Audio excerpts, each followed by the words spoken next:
you have any thoughts on how we could kind of come together and move forward together, even though some of us have some experience, some of us don't have much experience? Any thoughts? Yeah, I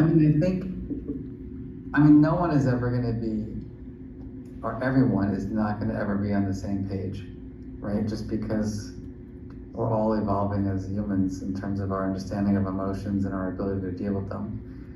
But I think that what's most important in terms of implementation, is that the ruler implementation team collaborates with the principal or assistant principal on a consistent kind of plan, right? So, what the charter is, right? So the question is there a charter, for the faculty and staff? What are your kind of routines for using that throughout the year? In faculty meetings, are you doing reflections? Are you doing action planning about how we can experience these feelings more frequently? To me, that's really important. Like with the mood meter, how often are you doing faculty check-ins? Are we kind of getting our educators to understand that it's not just plotting your feelings, it's actually understanding why you're feeling the way you're feeling, deciding whether or not that feeling is helpful or unhelpful, and then choosing a strategy to regulate. Same thing with the meta moment. Like, do you set goals for the year about being your best selves, and then have opportunities to reflect on that in faculty meetings? Like, so what was the barrier? What got in the way of being my best self? Let's talk about how we can deal with that so we can kind of live up to our best selves. So I feel like for the adult development pieces, it can be, some people, get this thing, oh, that's redundant. And I always tell people, like, I've been doing this for 30 years, and, it's not redundant for me. So, I'm always kind of like, someone triggered me today that I didn't expect would trigger me. Like, today I'm irritable and tired and need a better strategy to deal with that. Parent called me and is annoyed with me. The school board is doing this. There's election cycles happening. There's COVID. I mean, life is never going to be without opportunities to be more self-aware and better able to regulate. So just creating opportunities, I think, to reinforce all of the charter, mood meter, meta moment, blueprint tools is very important. And then at this classroom level, creating, very clear goals. Like, what do we want to accomplish with Ruler in our classrooms this year? If it's the first year, how many feeling words do we want to do? What are our expectations for teachers in terms of implementation? How are we going to evaluate whether or not it's having its impact? I could talk a lot about that, obviously. I had a question. We had talked about how this core group is maybe not even 10% of our district, and we all have read your book, and we have like that inspiration, like we understand why this work is so important. And we're always going to have teachers who maybe push back and say, well, we have a new math program, we have a new this, we have a new that, and this is one more thing. Like, how can we get those teachers on board with the same passion that the people in this room have for your work? Yeah, so I mean, they may never, not everyone is going to have the same passion, so you just have to understand that. It's part of, it's like not everybody likes science, not everybody's into feelings. We want to bring people, on the bus, but I think that goes back to the modeling by you as a team and also by the principal. Like in schools where Ruler has been the most successful, there's a leader who is, it's just part of the way they operate. Right, they're doing the mood meter check-ins, they're asking people to reflect, they're asking people to talk to each other about what's gone well, what's not gone well.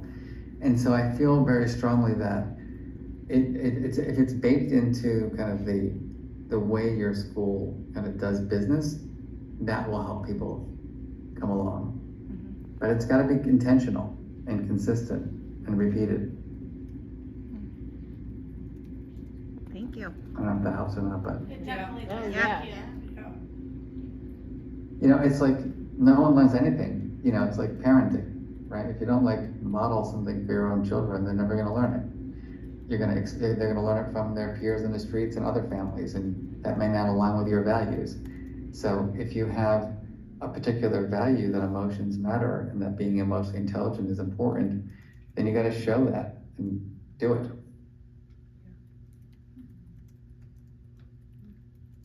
Sure. Any other questions? I think we were sharing about that idea that we're all in different places because we're implementing in our K2 building, pre-K to 2 building, and then our 3 to 5 building, and then our middle school. And each team, approached implementation a bit differently, which isn't bad because every school has different teams and needs. But just trying to figure out the balance between what can be different and what can't be different so that the student experience, because it's about both staff and students, as you said, because you started with the staff and the ways that the staff are using the tools just as much as the students. But when we think about our students, what are the non-negotiables? What are the essential pieces that we want to see going through the school, regardless of what school, to support students? So our interpretation is that the core routines and the introductory lessons are the non-negotiables. At least that's what we're doing at Miller, just to get started. And when you said identify feeling words, because we're making an assumption that, or we know, it's not an assumption, that students hadn't experienced, if we have 3, 4, 5 at Miller School. So students haven't experienced the 3rd grade words. So we're actually starting with the 3rd grade words because it's okay. We can start with 3rd grade this year and we'll build from there. So I think I'm sharing that because I think it's an approach, and I think we need to figure out across the district what the district approach is, even though with room for variance. Yeah, I mean, I think that you need to go figure out the lessons also, right? Because you need direct instruction, right? Just having the tools it's okay. But having, let's say the word is excluded or the word is elated, going through the process of helping the students think about their stories around the feelings, going through the process of having them link that to the curriculum and to write about it and to get into groups and have those rich discussions about what do we do when someone is excluded in our community? How do we, how do I deal with that feeling? How do we help other people deal with that feeling? That's where the muscle gets built. And I urge you to figure out ways to, come up with a system that I think we have 12 units for the year. There's 12 feeling words. And so it's kind of like 1 every 3 weeks. It's not that complicated to figure out in elementary school in particular. How can we be intentional about teaching that feeling word concept over the course of 3 weeks? And a lot of schools do curricular mapping. So they take the 12 words and they go back and look at their language arts or their history curriculum, for example, in elementary. And they say, oh, wow, alienation, Holocaust, anger, Boston Tea Party. I'm making this up right now. But very, deliberate in terms of mapping the emotion words to the way that curriculum is being taught throughout the year. And it just makes it easier to implement, right? Because we're going to be, there's a lot of alienation, in wars or in, there's a lot of elation in discovery, if you want to use science. And so trying to figure out, over the summer for the following year, recommendations for, let's do this word in September, October, November, December. And then the lessons, within that feeling word unit are pretty short. Having a conversation in your classroom about kids reflecting on a time when they felt a certain way and writing about it, that's 10 or 15 minutes max. Having students write it maybe as you're doing a read aloud in kindergarten or 1st grade, having them point to the, how that feeling shows up in the literature or in that read aloud is pretty consistent with what you do anyway. Show me the evidence for the facial expression. How do you know they're related? What do they say that makes you feel that they're related? And then I think the real fun, is you can do skits around that, or for me, because I think the regulation piece is the most important, to be honest, is having students think about their community. So what are the things that happen in our school where kids feel excluded? What are the things that happen in our community where kids feel left out? It's on playgrounds or it's, whatever. All right, let's use that as an example of how we can regulate. Let's talk through that. What do you tend to do when you notice someone leaving someone out? And just list it in. Are those things helpful? Are they unhelpful? What might we do differently next time? And then you can even role play it. We've done it. I have another book coming up, by the way. That one's called Dealing with Feeling. It's a whole book just on regulation. I realized that everybody, they said, thank you for giving me permission See to you do it, next but I don't know summer. what the freak do I do with all my meetings? So, but anyhow, I feel like that regulation piece is where, we could spend more time with students. Yes. Like just thinking like, oh, so Mark, who's more introverted, he would prefer to journal. But Mary, who is more outgoing, she wants to talk about it more. Mark wants to take a walk. John wants to, do a breathing exercise. And so there's no right or wrong. It's about giving, just getting this information out to students, having them try these different strategies and find the ones that work best for them for the different emotions, right? So for me, when I'm angry now, my life is pretty good. So it's like, I'm like, oh, Mark, like, really? You're gonna let this get to you? Like, really? Like, you've been, the 90s were your anger years. Like, you're done with that. And so, like, I can, like, kind of let it go. But for me, what's challenging now is I'm overwhelmed. And so I'm just chronically overwhelmed, And so it's like, how do I say no to things? How do I give myself breaks? How do I give myself space? And so that's what I struggle with now. And the strategies that I use are different. Does that make sense to everybody? Yes. So that's what you want students to be doing, like having those rich conversations around what they do for their feelings, how they deal with them, what works, what doesn't work, try it out, come back, did it work? If it didn't work, do you need to put more effort in or do you want to try a different strategy? So that you're just endlessly kind of like rehearsing and practicing the strategies.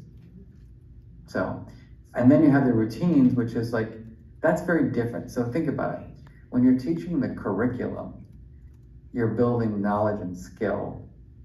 When you're doing the routines, you're practicing that knowledge and skill.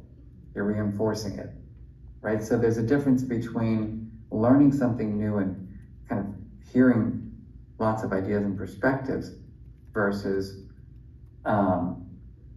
like checking in the moment when you get to school, in terms of how you're feeling and is that feeling helpful or unhelpful to achieve your goals. It's just different. It's all interrelated, but different processes being cultivated. Mark, Was that too much information? No. That's perfect. Mark, I was Okay. Mark, I was wondering, based upon feedback from districts around the country that have implemented Ruler and have used your book, have you seen or heard common themes of what their greatest challenges are, and what has your guidance been when those challenges have arisen to implementing this in a way that continues the program to be successful, not just one and done, but really years into the future? Good question. A lot of people complain about the naysayers. I say we give them way too much power. It's like, if you have 50 staff in your room, in your building, or 30 staff and 3 are negative, like, let's work through those 33. Let's give them opportunities to flourish. I don't think this works. You don't think it works? It's understandable. Maybe it doesn't work in your classroom with you teaching it, but I'm going to give you an opportunity with Mr. Johnson. And like, it's amazing what he does. So maybe if you observe that, it'll help. So I think trying to get rid of, don't put your energy into what's not working. Like, put your energy into consistency, and patterns and things of that sort. The other barrier is that, we are a quick fix society, right? And so everybody thinks, I've done the ruler training. I'm like, I've done the freaking training for 30 years. And so, like, if you think if anybody should be sick of ruler, it's me. But, it's amazing to me. And so what I try to get people to understand over time is that the tools, right, are just tools. They're not the skills or the strategies, right? So what we're trying to do in our work is shift people's mindsets. Emotions matter for everything, and that these skills can be learned throughout our lives. And so that's the core of the work, is that emotions matter, and we have skills that can help us use our emotions wisely, which need to be cultivated across time. But if your professional development for your school is endlessly changing, it doesn't reinforce, right, the core set of skills. And so, like, I'm like beat this like a dead horse, which is a gross example. But, my theory about this is that you are creative with consistency. Meaning, like, where I live on the mood meter right now, I just got back from a red eye. I was in California, and I did this interview that was 4 hours long, which was like, and then I jumped in a red eye and came home, and I'm tired. This is on Saturday. But, so like where I live on the mood meter today is not my typical mood meter. I'm more blue today. I'm just like, ugh. And so I'm aware of that. And it's like, am I really depressed? No, I'm freaking tired.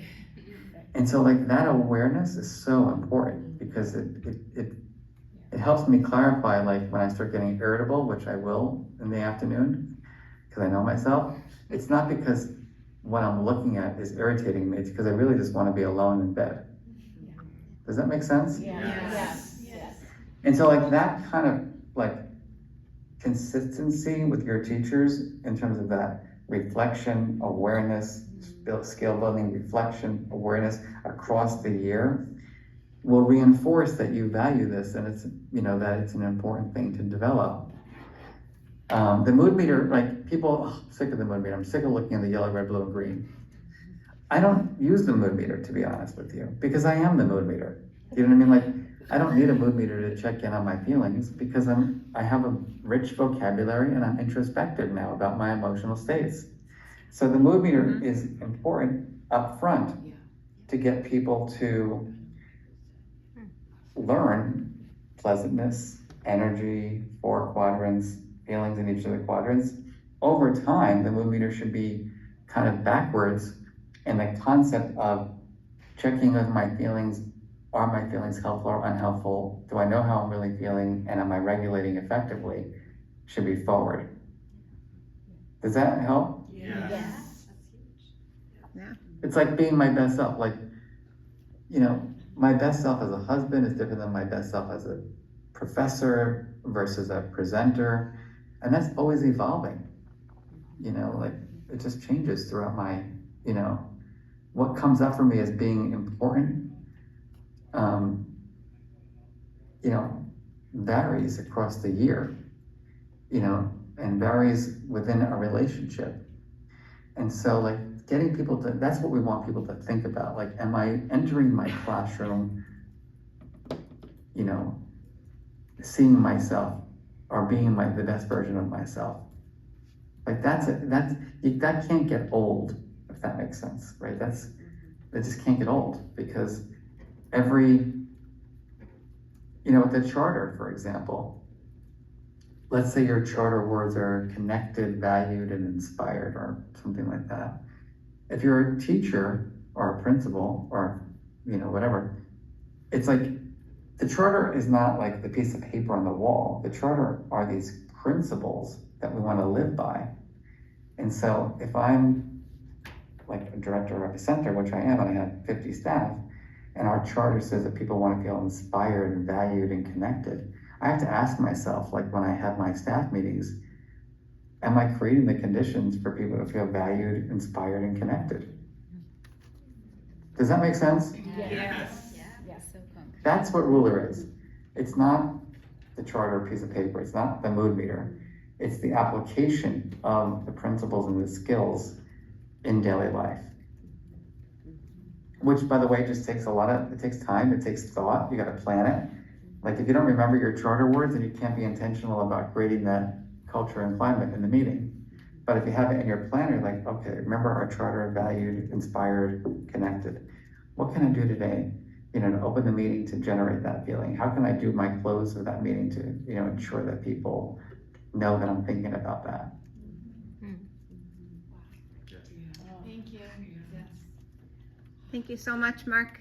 Thank you. My pleasure. Thank you. Well, it is 12. I didn't realize. Yep. I see you invite me to a meeting. I just talked the whole time. But lovely to meet all of you. Keep spreading the good emotion, feeling word, and please stay in touch. Eager to be supportive of you.